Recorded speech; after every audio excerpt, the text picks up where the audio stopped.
হযরত মূসা নবী একদিন আল্লাহকে জিজ্ঞেস করে, আল্লাহ, বান্দাদের ভিতরে কোন ব্যক্তি সবচেয়ে ইজ্জতওয়ালা হবে? আল্লাহ তাআলা বললেন, আমার বান্দাদের ভিতরে আমি আল্লাহ তাকে সবচেয়ে বেশি ইজ্জত দান করি যে ক্ষমতা থাকার পরও প্রতিশোধ না নিয়ে আমি রবের জন্য ক্ষমা করে দেয়। যার গালি দেওয়ার ক্ষমতা থাকার পরও হজম করে ফেলে, দেয় না। মারার ক্ষমতা থাকার পরও মারে না, যা বাদ দিলাম, তুই আমার কাছে অপরাধ করেছিস একটা, আমি একটার জন্য যে রাগ দেখাচ্ছি, আমার হাজার অপরাধ তো আমার আল্লাহর কাছে জমা আছে, জানা আছে। আমি যদি তোকে মাফ করতে না পারি, আমি সব রবের কাছে মাফ চাইবো কোন মুখে? যা, আমি তোকে মাফ করে দিলাম, ভাই হিসেবে না, আমার রবের বান্দা হিসেবে মাফ করে দিলাম। রব বলে যে মাফ করা তো আমার শান, তুই কেন মাফ করলি? তখন বান্দা বলে যে আল্লাহ, আমি শুনেছি তুমি মাফকারীকে ভালোবাসো, ক্ষমা করলে ভালোবাসো, তোমার ভালোবাসা পাওয়ার জন্য, তোমার প্রিয় হওয়ার জন্য আমি মাফ করে দিলাম। রব বলে, যা, তুই তারে মাফ করেছিস, আমি তোরে মাফ করলাম। মাফ করা মানে মাফ পাওয়া, মেহমানদারি করা মানে নিজের রিজিকে বরকত আনা, অন্যের মুখে হাসি ফুটানো মানে নিজের জীবনে শান্তি আনা, অন্যকে রাস্তা করে দেওয়া মানে নিজের জীবনের জন্য রাস্তা 12টা খুলে যাওয়া। সেজন্য রবের জন্য যা করে, মান জাআ বিল হাসানাতি ফালাহু আশরু আমসালিহা, সর্বনিম্ন 10 গুণ বেশি পাওয়া হয়। আর রব্বুল আলামিন কখনো ওয়াদা ভঙ্গ করে। আল্লাহ আমাদেরকে পাওয়ার মতো যোগ্যতা অর্জন করার তৌফিক দান করুন। আল্লাহর প্রিয় বান্দা হওয়ার ইচ্ছা আছে? আওয়াজ দিয়ে বলেন, আওয়াজ দিয়ে বলেন, আছে আছে। আল্লাহর প্রিয় বান্দা হওয়ার জন্য পিএইচডি পাস করা লাগবে, 10,000 কোটি টাকার মালিক হতে হবে। আল্লাহর প্রিয় বান্দা হয়ে কবরে যাওয়ার জন্য রেঞ্জ রোভার লাগবে, ল্যান্ড ক্রুইজার লাগবে, রিক্সা লাগবে, সাইকেল লাগবে, পালসার লাগবে, সুন্দর কাপড় লাগবে, ফাটা গেঞ্জি লাগবে, কিচ্ছু লাগবে না, শুধু সুন্দর একটা মন লাগবে, নিয়তে পরিষ্কার লাগবে, যেটা অলরেডি আগে থেকে রব্বুল আলামিন সবাইকে দান করে দিয়েছেন। কিন্তু রাজত্ব নিয়ে ফেলেছে শয়তানে। শুধু আপনার আমার কাজ হচ্ছে এই সব জায়গাগুলোকে থেকে শয়তানকে 3 তালাক দেওয়া। আমাদের মনের সৌন্দর্য নষ্ট করেছে কে?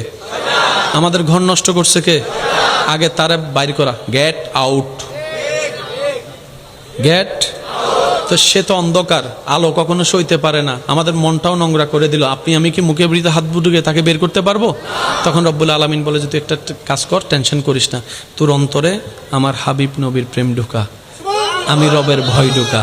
এগুলো যখন নূরের বাতি জ্বলবে, অটোমেটিক শয়তান এমনি বের হয়ে যাবে। হযরত বাইজিদ বুস্তামি রাদিয়াল্লাহু তাআলা যে রাস্তা দিয়ে হেঁটে যেতেন, প্রায় সময় একজন ইহুদি ওনাকে ঠাট্টা করতেন, মস্কারি করতেন, আঘাতমূলক কথা বলতেন। হযরত বাইজিদ বুস্তামি রাদিয়াল্লাহু তাআলা যতবার যেতেন, শুনতেন, মুস্কি মুস্কি হাসতেন। হযরত বাইজিদ বুস্তামি রাদিয়াল্লাহু তাআলার সাথে যারা থাকতেন, ওনারা রেগে যেতেন, এমন কঠিন শব্দ ব্যবহার করতো সে, কিন্তু উনি মুস্কি হেসে হেসে পথ চলতেন। আমি সবার দিলের কানটা একটু প্রস্তুত চাচ্ছি, আল্লাহর ওয়াস্তে একটু একটু চাইলে পারবো ইনশাআল্লাহ, আমরা চাইলে পারবো ইনশাআল্লাহ, কারণ আমরা চেষ্টা করলে আমাদেরকে সাহায্য করবেন কে? একদিন রাস্তা দিয়ে যেতে ওই ইহুদির সন্তানকে কান্না করতে দেখেন হযরত বাইজিদ বুস্তামি রাদিয়াল্লাহু তাআলা। উনি ঘরের সামনে দাঁড়ালেন, খবর নেওয়ার চেষ্টা করলেন কান্নার কারণ কি। খবর পেলেন আজকে সকাল থেকে চুলা জ্বলে না, খাবার নেই ঘরে।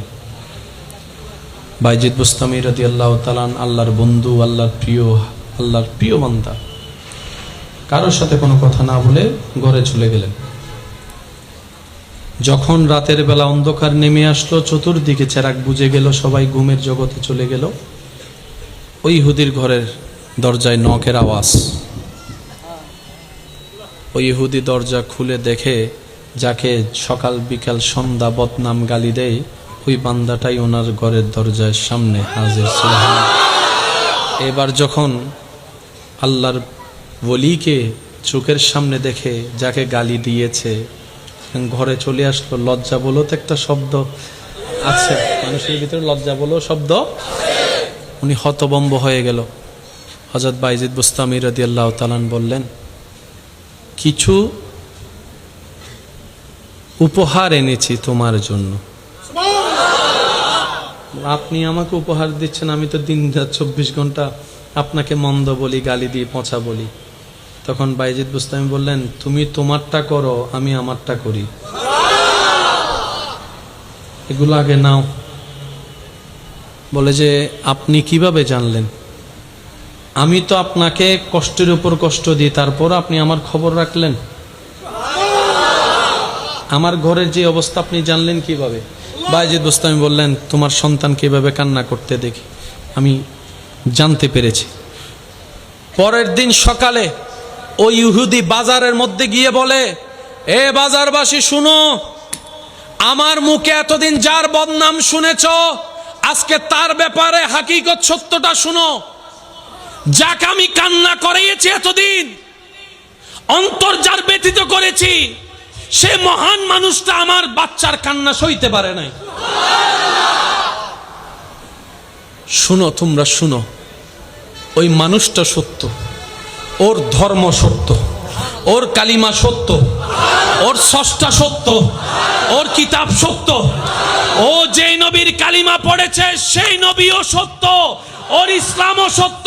আমি সবার সামনে ঘোষণা দিলাম, ওর ধর্ম যেটা, ও যে আল্লাহকে বিশ্বাস করে, ও যে নবীকে বিশ্বাস করে, আমিও কালিমা পড়ে সেই নবীর সেই আল্লাহ।